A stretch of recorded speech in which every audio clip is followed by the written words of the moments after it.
آپ کے نزدیک عمران خان پہ حملہ کرنے والے کون ہیں؟ بات سنیں، شہباز شریف. بات سنیں، آپ کس کو بیوقوف سمجھتے ہیں؟ آپ کو نہیں پتا کس کو بیوقوف بنا رہے ہیں آپ لوگ؟ ایڈے تسی سیانے بولتے کیوں نہیں؟ تم بتاؤ نا، آپ لوگ بتاؤ، آپ لوگوں کو کیا بولو نا۔ پتا کس نے کیا ہے حملہ؟ کیا آپ لوگوں کو میڈیا والوں کو نہیں پتا؟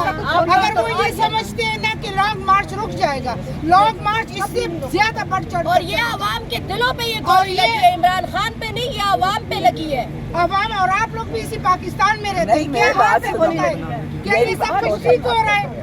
کیا آپ لوگوں کو حقوق مل رہے ہیں؟ مجھے یہ انہوں نے بتائیں، پٹھانوں کو چھیڑا ہے، انہوں نے پٹھانوں کو بالکل. اور اب یہ جنگ رانا ثناء اللہ کو ہم سارے کے پی کے لوگ بتائیں گے کہ مقابلہ کیا ہوتا ہے اور گولی چلانا کیا ہوتا ہے. ہم پٹھان لوگ بتائیں گے کہ گولی چلانا. اچھا میں ایک بات اور کہتی ہوں، میری تو کوئی ذات پات ہے ہی نہیں جب پاکستان کی بات آتی ہے. ان کی یہ جھوٹی مذمت ہمیں نہیں چاہیے.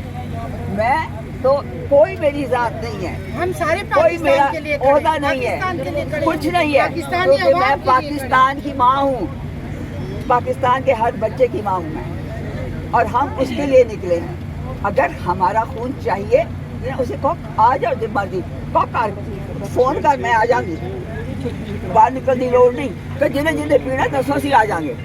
بولو کتنے کنوں چاہیے، کسی نے چاہیے، سانو باہر کڈن کی لوڑ نہیں. انہوں نے کہو بلاؤ. یہ کوئی حادثہ نہیں ہے، اس کو حادثہ مت سمجھے، یہ ایک سوچی سمجھی ایک اسکیم ہے، ایک یہ بچہ، سازش ہے. ہم اس کو نہیں ایک مانتے. بچہ، بات سنیں، ہر گھر میں شوکت خانم بیٹھی ہے اور ہر گھر میں عمران خان بیٹھا ہے. تو بتائیں ایمان ہم نہیں بیٹھے. ہم چھین کے لیں گے پاکستان، ہم چھین کے لیں گے پاکستان، ہم چھین کے لیں گے آزادی، ہم چھین کے لیں گے آزادی، ہم چھین کے لیں گے آزادی، ہم چھین کے لیں گے آزادی، ہم چھین کے لیں گے آزادی، ہم چھین کے لیں گے زندہ باد.